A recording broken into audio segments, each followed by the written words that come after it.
Muy bien, hermanos y hermanas, bienvenidos de regreso, bienvenidas de regreso. Vamos a estudiar ahora el tema titulado Descifrando el misterio de los 7 truenos. Se encuentra en la página 51 del manual que ustedes han adquirido. Quiero pedirle que los que tienen el manual, si tienen personas a su lado que no tienen el manual, compartan para que ellos también puedan seguir el material. Ahora, hemos estado estudiando Apocalipsis el capítulo 10. Hemos visto que un ángel poderoso desciende del cielo. En su mano, vamos a ver que es en la mano izquierda, tiene un librito que abrió antes que descendiera. Y entonces ese ángel planta un pie en el mar y otro pie en la tierra, diciendo que el mensaje que trae va a ser global. Y el acto de plantar los pies significa que él reclama que este mundo le pertenece a él. Y luego entonces el siguiente evento es que este ángel poderoso suelta un rugido como un león. Y entonces el eco de su voz causa 7 truenos. Ahora, para entender los 7 truenos necesitamos ir a otro pasaje de la Biblia a donde se menciona también truenos. Vayan conmigo a Juan 12 y los versículos 27 al 29. Juan 12, 27 al 29. Aquí el Señor Jesucristo está por ir a la cruz. En muy poco tiempo va a ir a la cruz. Y el Señor Jesucristo tiene esta experiencia que se describen en estos versículos. Dice, esto es cuando Jesús estaba a punto de comenzar su pasión en el Getsemaní y luego en la cruz. Dice Jesús a la muchedumbre que está reunida allí: ahora está turbada mi alma. ¿Y qué diré? Padre, sálvame de esta hora.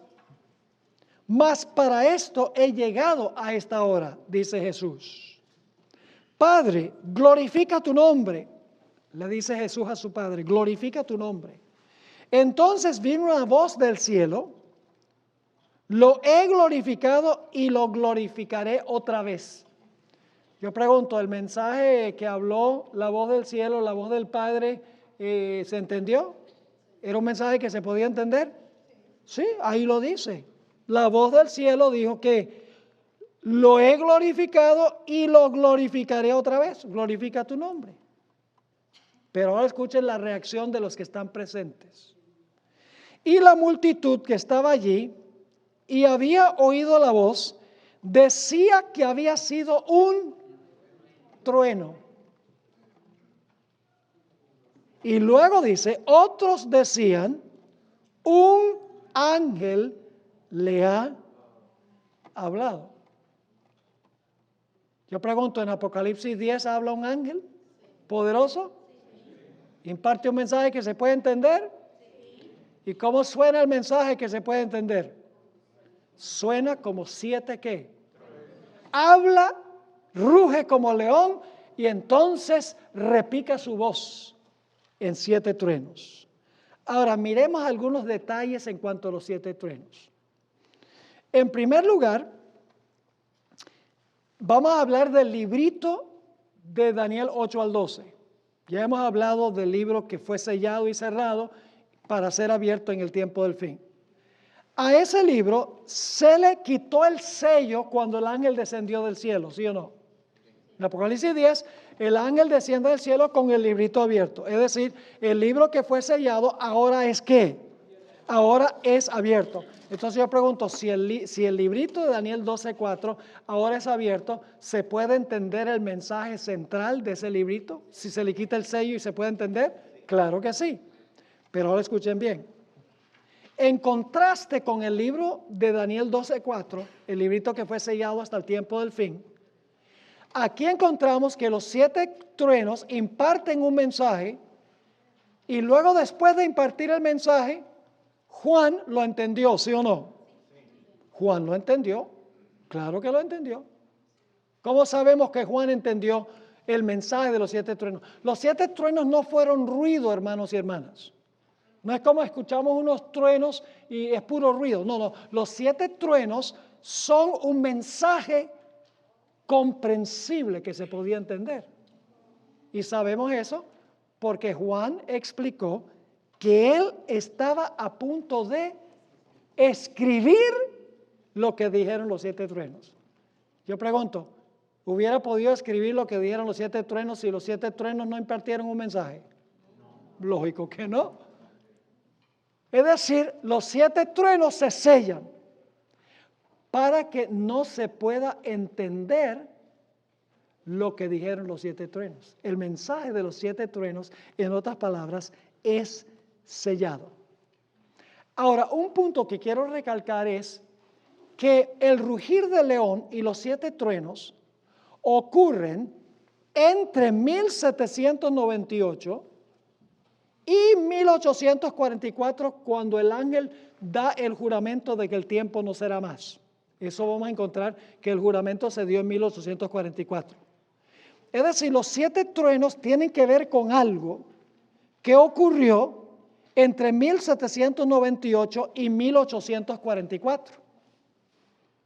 Porque ya vimos en la primera parte del capítulo 10 que el ángel desciende del cielo en el tiempo del fin, abre el librito en 1798, luego dice que el ángel ruge como un león, suenan 7 truenos y después de eso el ángel levanta la mano derecha al cielo y jura en nombre del Creador que el tiempo no será más, y eso pasa en 1844.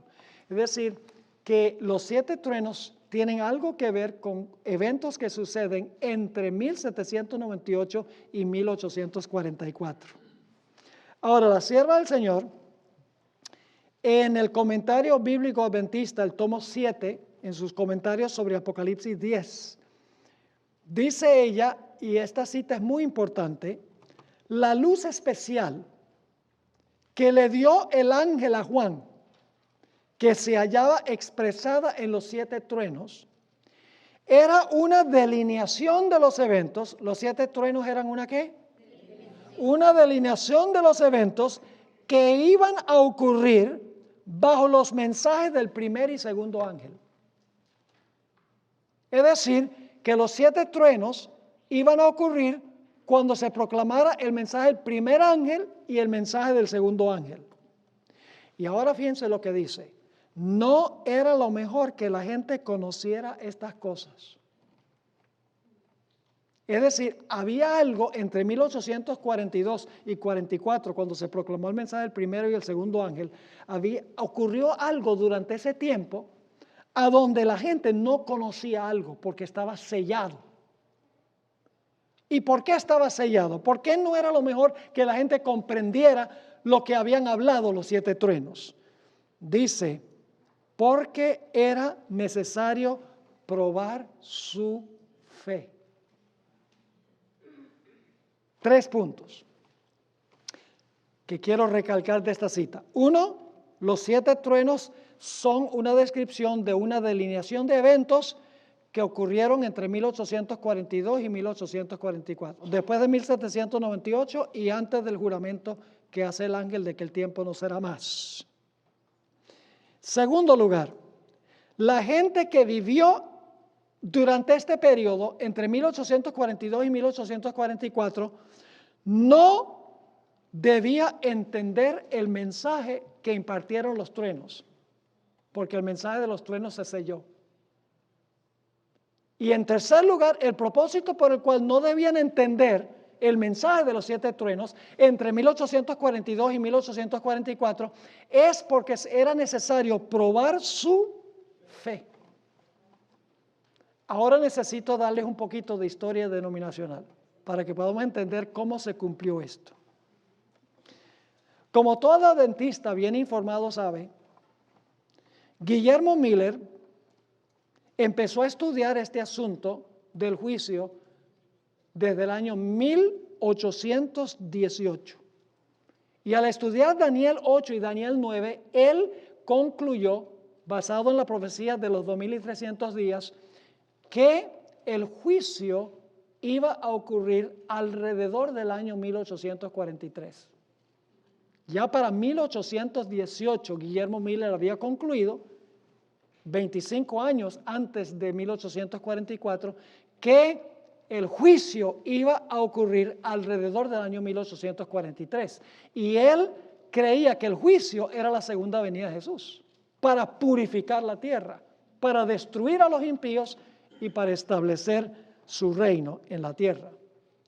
Esta conclusión la alcanzó Guillermo Miller estudiando la profecía de las 70 semanas.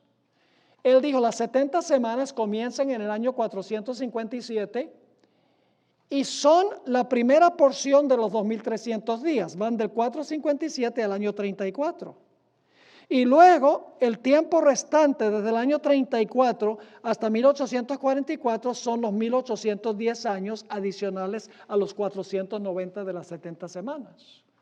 Así fue que Guillermo Miller, estudiando la profecía de Daniel, concluyó que Jesús iba a venir alrededor del año 1843. El problema es que Guillermo Miller y los milleritas no se dieron cuenta que en realidad había un problema con el año cero. Por eso Guillermo Miller dijo que Jesús iba a venir alrededor de 1843. Porque cuando uno mira el tiempo antes de Cristo, van bajando los años 5, 4, 3, 2, 1 antes de Cristo. Y luego entonces salta al año 1 después de Cristo. Es decir, el año 1 hay que contarlo ¿qué? 2 veces. Y por lo tanto no llevaba a 1843, sino que lleva ¿a dónde? A 1844. Pero los milleritas no entendieron eso. Y vamos a encontrar que era la intención de Dios que ellos no entendieran eso.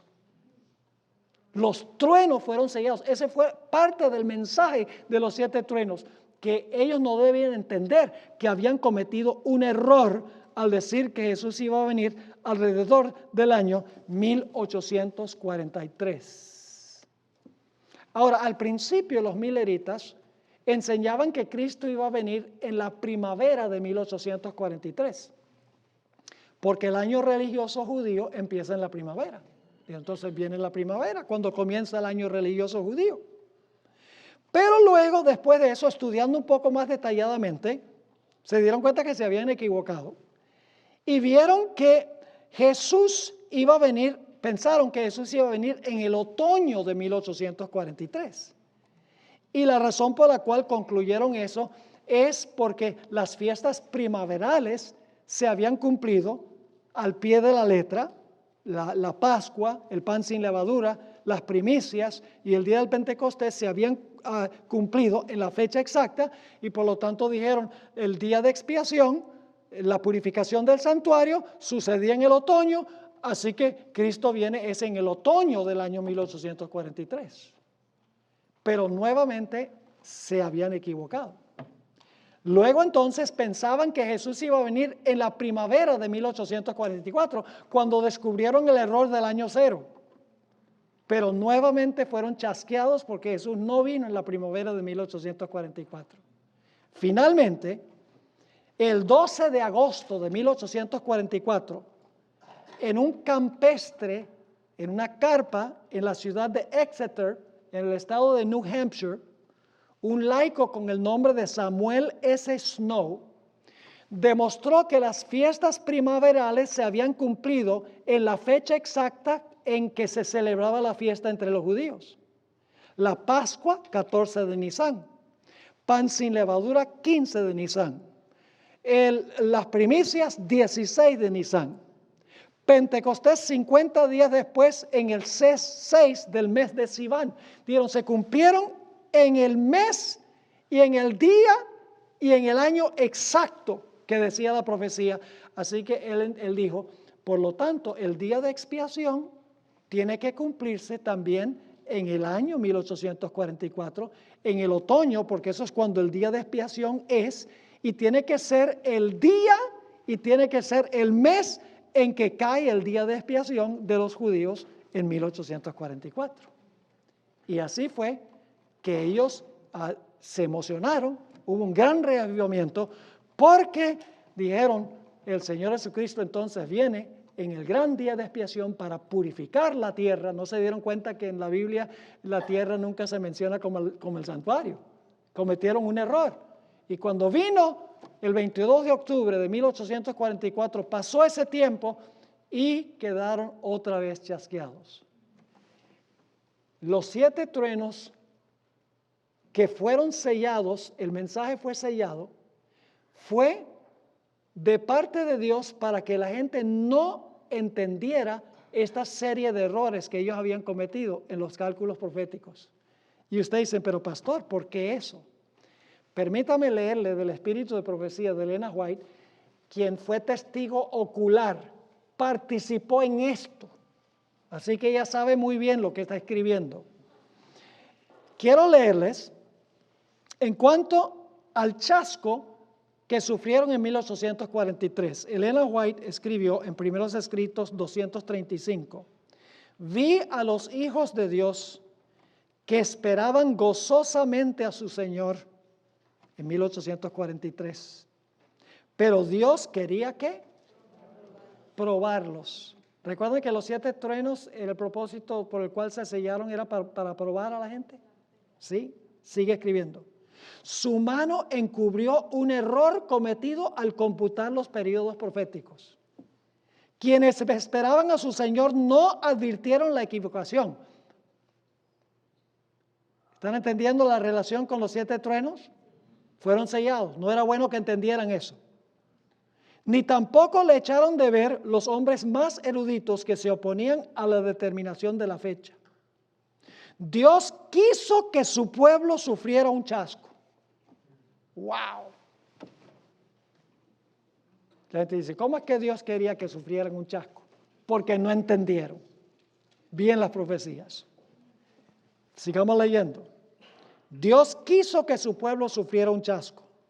Pasó la fecha señalada y quienes habían esperado con gozosa expectación a su Salvador quedaron tristes y descorazonados.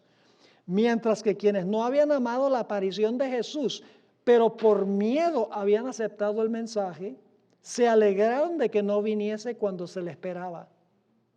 Su profesión de fe no había afectado su corazón ni purificado su conducta.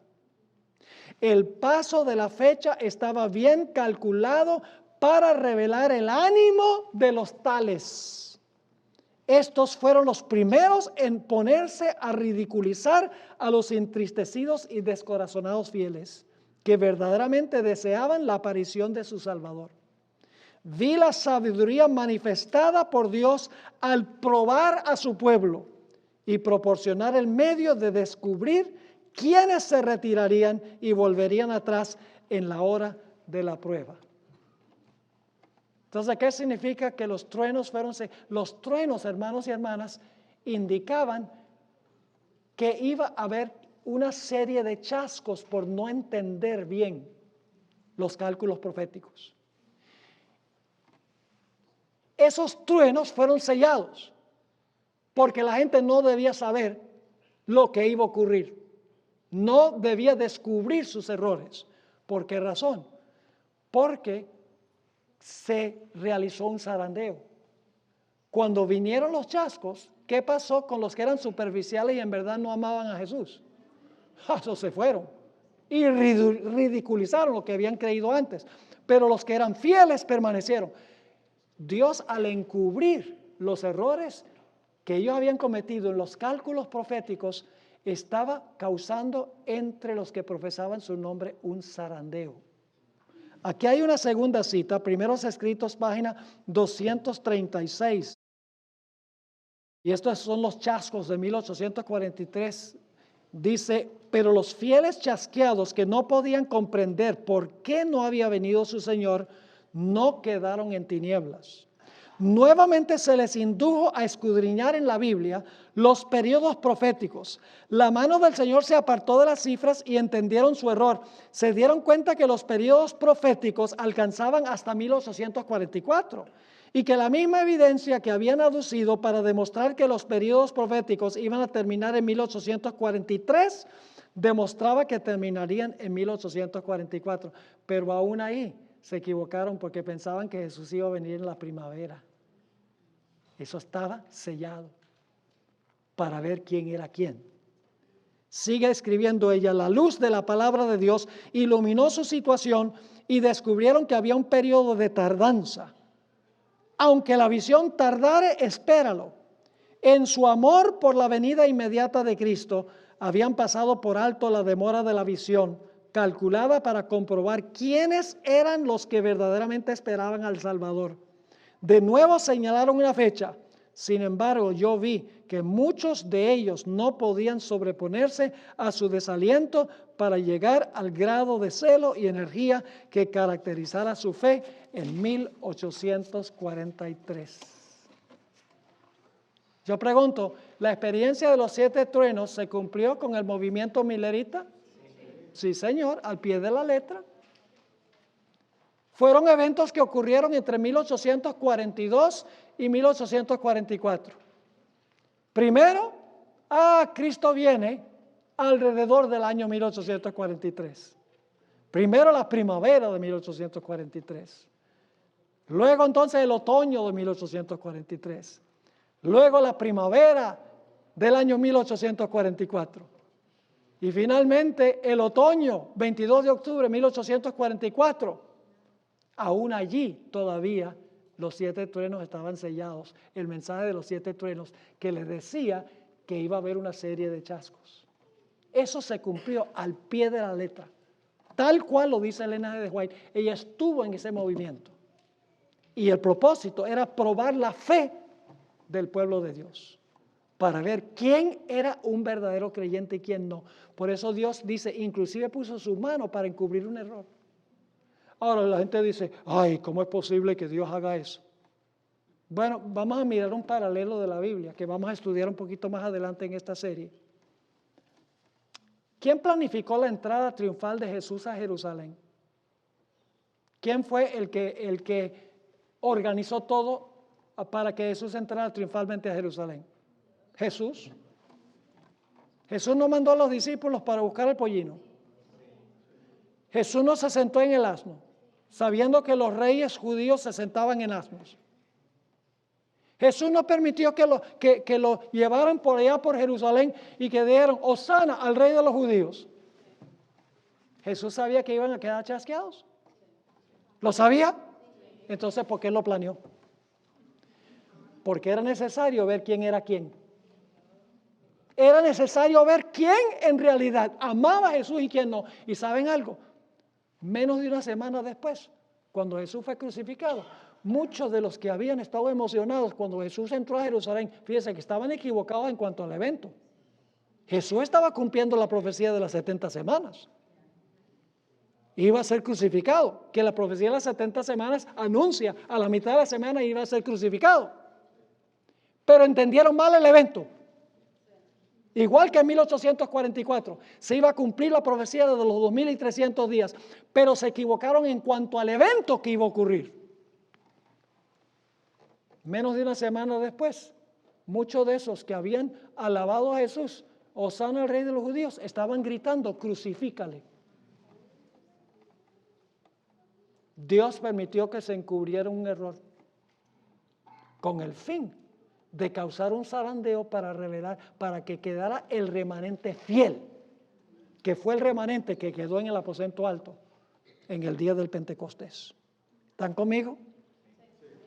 Ahora yo voy a pasar por alto la siguiente sección, una cita mal interpretada porque me tomaría mucho tiempo tratar esa sección, pero les animo de que en el manual lean en la página 54 esa explicación, porque se ha usado una cita de la hermana White, a donde la hermana White parece decir que los 7 truenos, ella escribió en 1900, que los 7 truenos aún estaban en el futuro.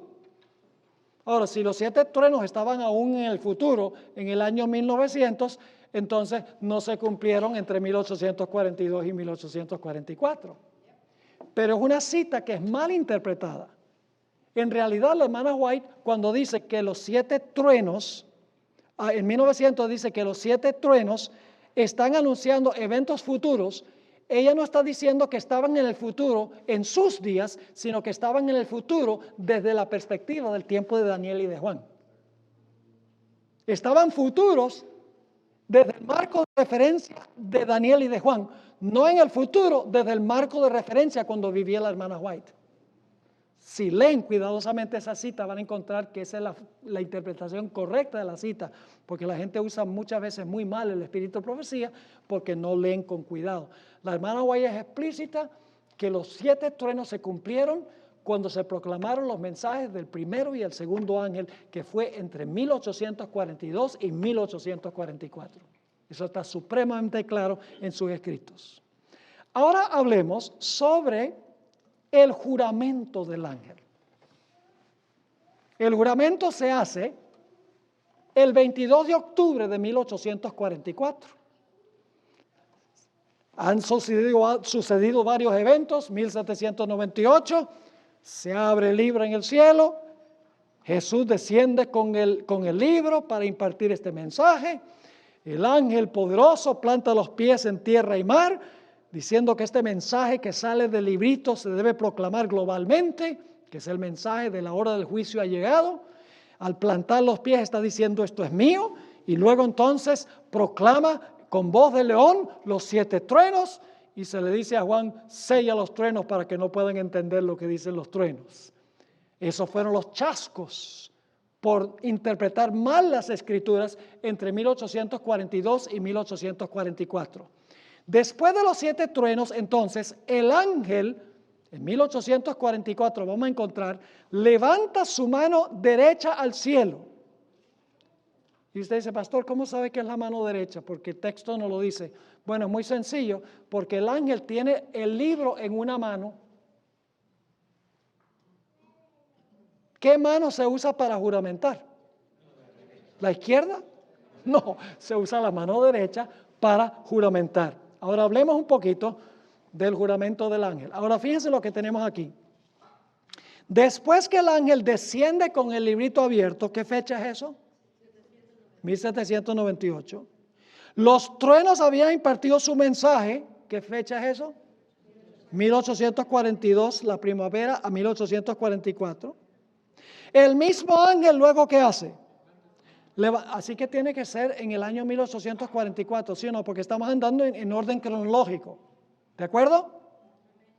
Así que dice, el mismo ángel levantó la mano derecha al cielo e hizo un juramento en el nombre del Dios eterno, el Creador, y el juramento dijo que el tiempo no sería, ¿qué? Más. Ahora, ¿a qué se refiere esto, que el tiempo no sería más? ¿Será que esto se refiere al cierre de la puerta de la gracia? ¿Será que cuando dice que el tiempo no será más, se refiere a la segunda venida de Jesús? No. Permítame leerles del Espíritu de Profecía. En el comentario bíblico adventista, tomo 7, página 971, la sierva de Dios explica en cuanto a este juramento que el tiempo no sería más. El tiempo, cuando dice el tiempo no será más, no se refiere al cierre de la gracia ni a la segunda venida, se refiere a otra clase de tiempo. Dice, el tiempo al cual se refiere el ángel con un solemne juramento no es el fin de la historia de este mundo, ni del tiempo de gracia, sino el fin de los tiempos proféticos que se habían de cumplir antes de la segunda venida de nuestro Señor. Es decir, el pueblo de Dios no tendrá otro mensaje que se base en tiempo definido. Después de este periodo, que abarca desde 1842 hasta 1844, ven, ahí están las fechas que les mencioné, no se podrá hacer ningún cálculo de los tiempos proféticos. El periodo más largo alcanzó hasta el otoño de 1844. Así que ¿a qué tiempo se refiere el ángel cuando dice que el tiempo no será más? El fin de los tiempos proféticos ¿Qué son los tiempos proféticos? Los 1260 días, los 1290 días, los 1335 días, los 3 días y medio, los 10 días del mensaje a la iglesia de Esmirna, los 2300 días, que es la profecía más larga de tiempo de la Biblia. Es decir, no va a haber más profecías específicas de tiempo que especifiquen algún evento profético. No habrá más fechas para eventos proféticos. 1844, octubre 22 es la última.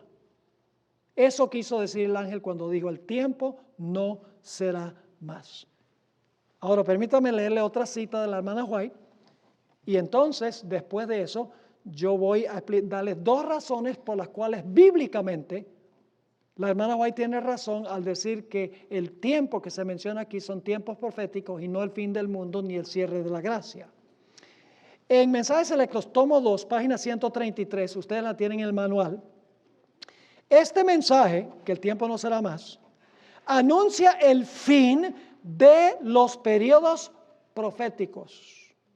El chasco de los que esperaban ver al Señor en 1844 fue en verdad muy amargo para los que habían aguardado tan ardientemente su aparición. Dios permitió que ocurriera este chasco y que los corazones se manifestaran. Así que dice que el tiempo no será más, se refiere al fin de los tiempos proféticos. Ahora, eso lo dice la hermana White, pero la Biblia lo corrobora. Y ustedes dicen, ¿cómo? Por 2 razones. Número 1, este juramento lo hace el ángel durante el periodo de ¿cuál trompeta? La 6ª trompeta. ¿Cuándo se cierra la gracia y termina la historia de este mundo? En la 7ª. Quiere decir que el mensaje que el tiempo no será más todavía se proclama mientras la puerta de la gracia está abierta antes de la segunda venida de Jesús. ¿Están conmigo? Sí. Segundo punto, y este es muy importante. Después que el ángel hace el juramento y Juan se come el librito y es dulce en la boca y amargo en el vientre, se le dice a Juan: profetiza de nuevo. ¿De qué vale que profetice de nuevo si se acabó el mundo? ¿Están conmigo? ¿De qué vale profetizar de nuevo si la puerta de la gracia se cerró? ¿Para qué se va a profetizar de nuevo? Por estas 2 razones sabemos que la hermana White tenía razón al decir que el tiempo no será más, se refiere a los periodos proféticos. El libro de Apocalipsis y Daniel mencionan varios periodos proféticos: 42 meses, 1260 días, 3 tiempos y medio, 3 días y medio, 2300 días, 1290 días, 1335 días. Y hay adventistas que están tratando de reaplicar estas profecías de tiempo. Y están diciendo, bueno, los 1290, los 1335 marcan el tiempo de la ley dominical nacional y la ley dominical internacional. Hermanos y hermanas, no hay más profecías de tiempo. No hay. Se acabaron en 1844. Es la profecía más larga. Así que si viene alguien fijando tiempo, húyanle como a la lepra. Porque ha habido muchos falsos profetas que se han levantado en la iglesia adventista en los últimos años, prediciendo que Cristo es que viene en el año 2031. ¿Quién les autorizó para decir eso?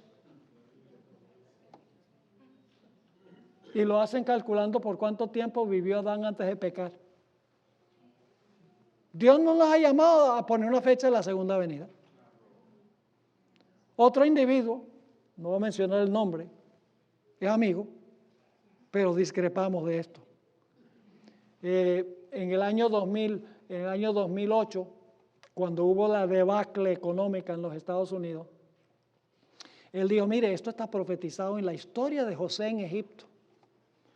Los 7 años de abundancia fue desde el año 2001 hasta el año 2008. Y ahora a partir del 2008, como se ha caído la economía, y hay una recesión de las peores que hay desde 1929, dice, en los próximos 7 años va a haber ley marcial, el gobierno se va a posesionar de todo lo que tenemos y vamos a tener que vivir del gobierno. Y aquí estamos en el año 2017 y no ha pasado. Falso profeta. Y mucha gente le creyó. Y usó eso para animar a la gente de que donara para su ministerio. Porque miren, no hay mejor manera de recaudar fondos de la gente que dando fechas para eventos proféticos. Pero es mentira. Y Dios no acepta ese método de alarmismo y decir, uy, viene la ley dominical, está pasando esto y aquello. Donen para acá, para que nosotros podamos proclamar mensajes. No, Dios no aprueba que nosotros recaudemos fondos asustando a la gente. Jamás. Ahora, escuchen.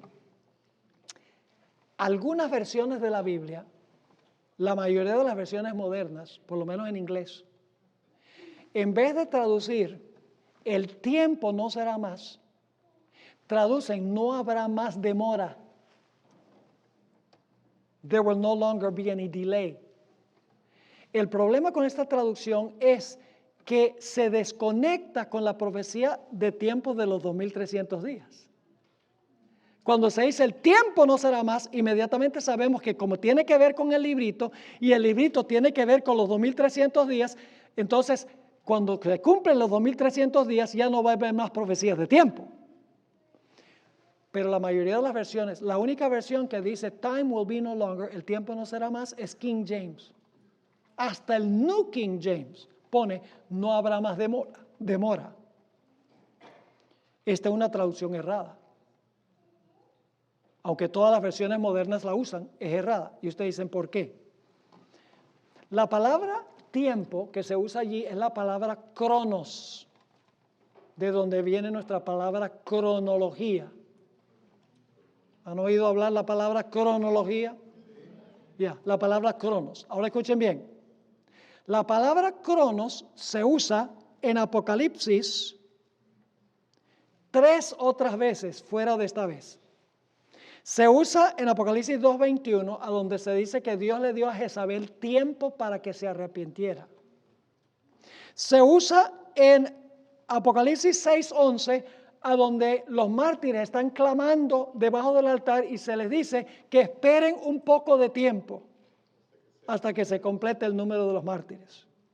Y se usa en Apocalipsis 23, a donde dice que el diablo después de los 1000 años será soltado por un corto tiempo. Todas las versiones traducen esas 3 referencias tiempo. Pero cuando se trata de Apocalipsis 10:6, traducen demora.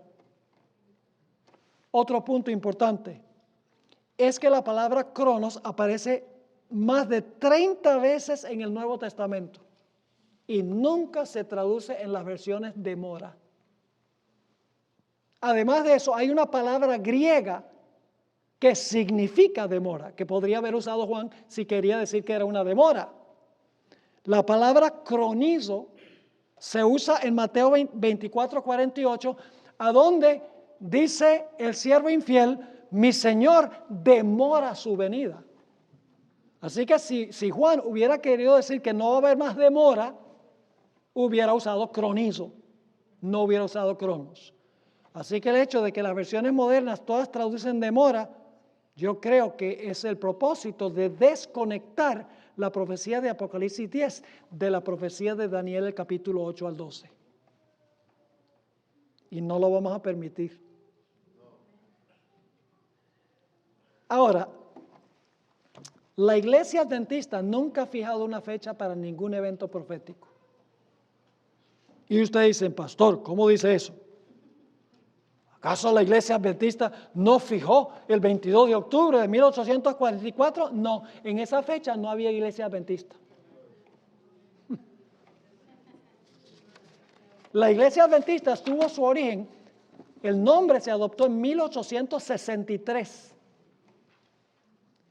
El 22 de octubre de 1844 fue establecido por muchos eruditos de muchas denominaciones religiosas, antes de 1844. Es más, Elena White escribió múltiples veces que no debemos fijar fechas. Permítame leer 2 citas. El Señor me mostró, esto es Review and Herald, julio 21, 1851. El Señor me mostró que el mensaje del tercer ángel debe avanzar y debe proclamarse a los hijos esparcidos de Dios y que no debe depender de fechas. Pues el tiempo no será nunca más una prueba. Vi que algunos eran sujetos de una falsa excitación provocada por predecir fechas y que el mensaje del tercer ángel es más fuerte de lo que puede ser el tiempo. Vi que este mensaje puede permanecer sobre su propio fundamento y que no necesita de fechas para fortalecerse y que proseguirá con gran poder y efectuará su obra y será abreviado en justicia. ¿Saben por qué muchos fijan fechas? Porque quieren animar al pueblo de Dios. Quieren que la gente se despierte y se emocione. Pero el problema es que cuando no se cumple la profecía, la gente queda peor que antes.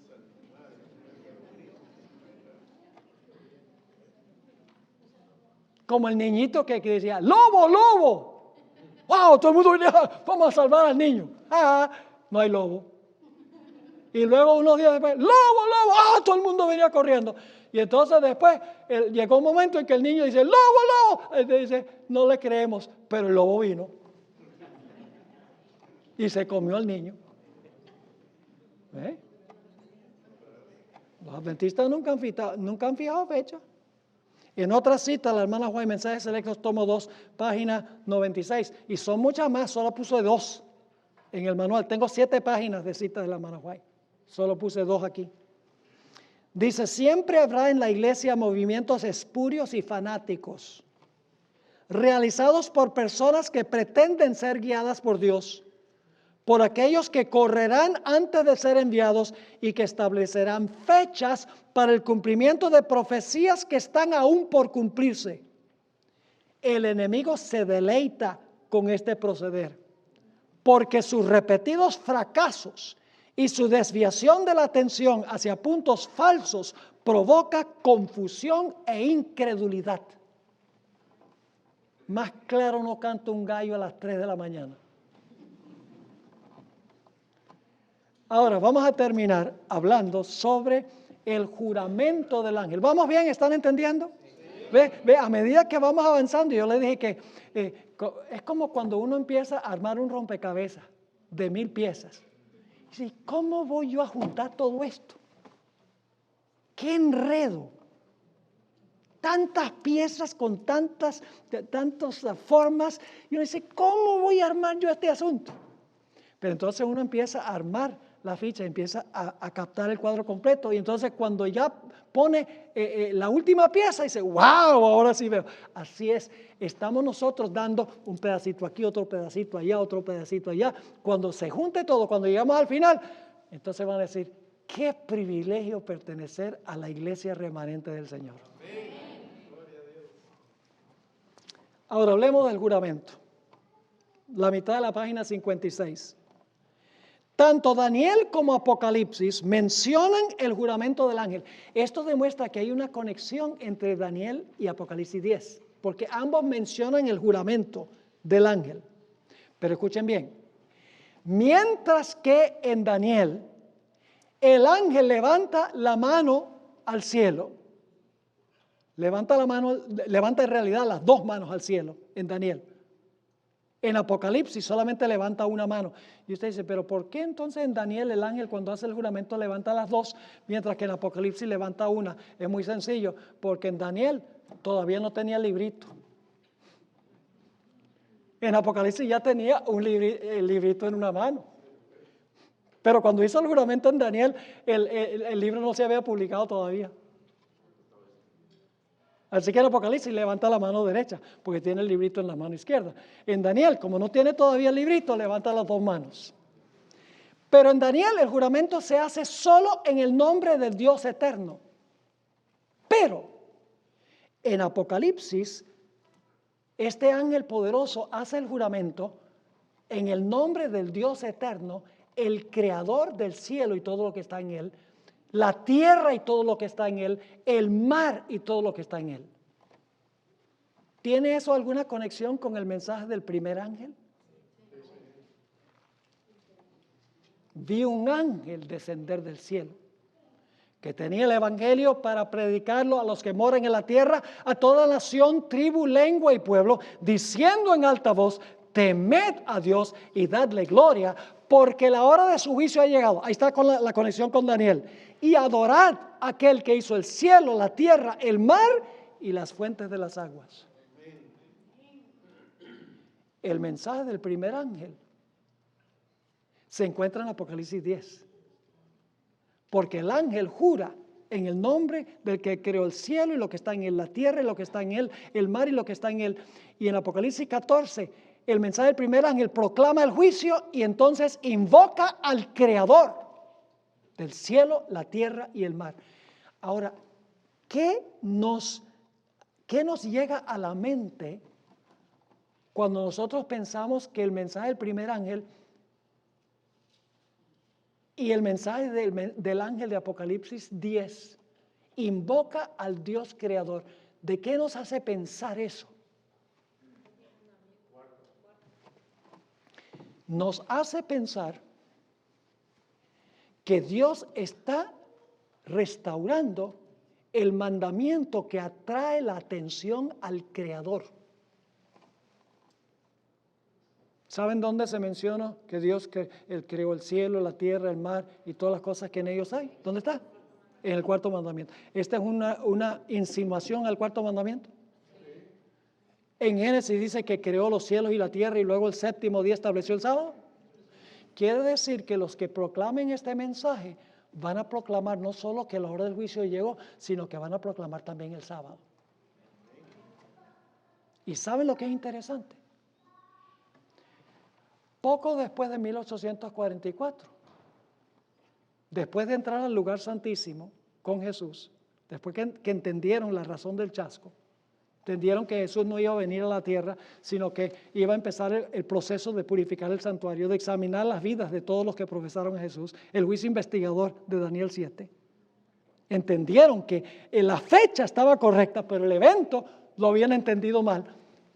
Ahora, ellos entran con Jesús al lugar santísimo, lo siguen en su obra en el lugar santísimo. Y cuando llegan al arca del pacto, esto lo vamos a mirar en otras presentaciones más adelante, cuando entran al lugar santísimo ven el arca del pacto. Y entonces van al Antiguo Testamento y dicen, bueno, ¿y qué es lo que estaba en el arca del pacto? Los 10 mandamientos estaban en el arca del pacto. Y el arca terrenal era una copia del celestial. Entonces, ¿qué debe estar en el arca celestial? Los 10 mandamientos. Entonces, los 10 mandamientos no fueron clavados en la cruz. Y luego estudia más y dice, ¿y qué se encuentra en el centro de la ley de Dios? El sábado. Y entonces, ¿por qué razón es que el mundo cristiano guarda el domingo? No solo eso, sino que al entrar al lugar santísimo dicen, ahora entendemos que ha comenzado el juicio. El mundo cristiano dice el juicio es cuando una persona se muere. Pero cuando entran al lugar santísimo dicen, no, se va a investigar los casos de todas las personas mientras están muertos. Y finalmente a los vivos. Descubrieron dentro de poco tiempo la Reforma Pro Salud, el pote de maná. Tenía un doble propósito. Primero, tenía el propósito de demostrar que el sábado es una prueba, si estamos dispuestos a caminar en la ley de Dios. Ustedes pueden leerlo en Éxodo 16. La hermana White dice que el sábado será la gran prueba final.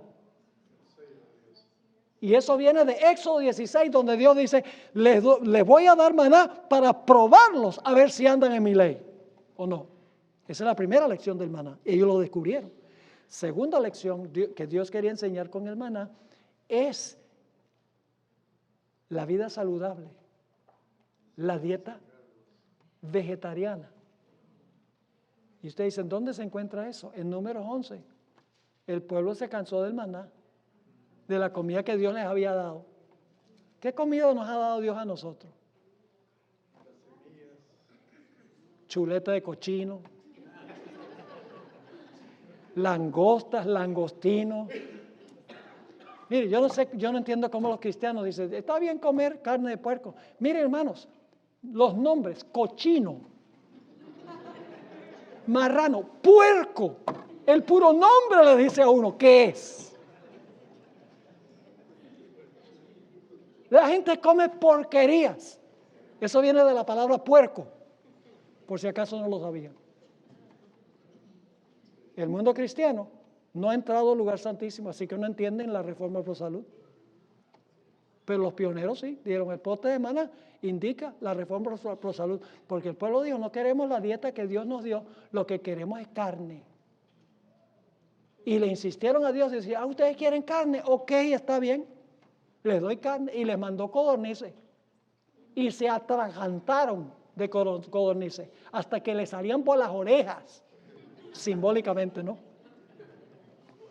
Y se enfermaron y hubo una mortandad entre el pueblo, porque no obedecieron lo que Dios había dicho concerniente a la dieta.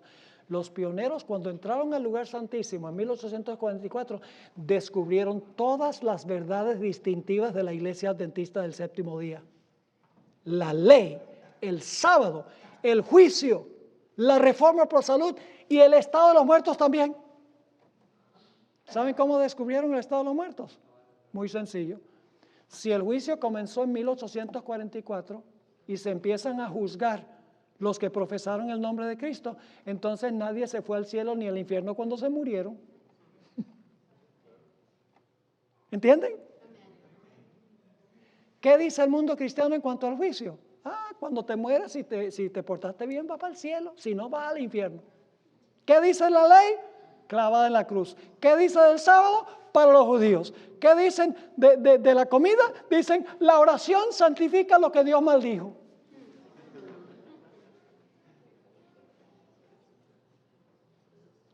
Cuando los fieles de Dios entraron al lugar santísimo, descubrieron las doctrinas que nos distinguen del mundo cristiano. Y ese es el mensaje que hemos sido llamados a proclamar al mundo. Y hay de nosotros si no lo hacemos. No somos una iglesia del montón. No somos cualquier iglesia. No tenemos razón para borrar nuestra identidad. Pero ¿saben cuál es uno de los problemas que tenemos en la iglesia? Que nada de esto se le enseña a la gente que entra a la iglesia. La mayoría de los que entran a la iglesia no saben nada de la historia de la iglesia adventista. A duras penas le damos la fe de Jesús, si es que se la damos. Y entran a la iglesia, sí es la iglesia que guarda el sábado. Y la iglesia que cree que los muertos no saben nada, pero no saben nada de nuestro origen divino. No saben nada de cuál es nuestro mensaje, cuál es nuestra misión. Creen que, como las demás iglesias, que sencillamente nuestro mensaje y nuestra misión es proclamar a Jesús. Y yo creo que es proclamar a Jesús, pero en el contexto de los mensajes de los tres ángeles. Y si no estamos proclamando los mensajes de los tres ángeles, no tenemos razón para existir. Así de sencillo es. ¿Les quedó claro lo que estudiamos? Amén. ¿Van a volver mañana? Amén. Gloria a Dios. Llamen a esos flojos que no están aquí. Díganle, estamos gozando en el estudio de la palabra. Todavía nos falta mucho que estudiar, hermanos y hermanas. La consumación del misterio de Dios es nuestro primer tema de mañana. Y luego el fascinante tema, una experiencia dulce y amarga.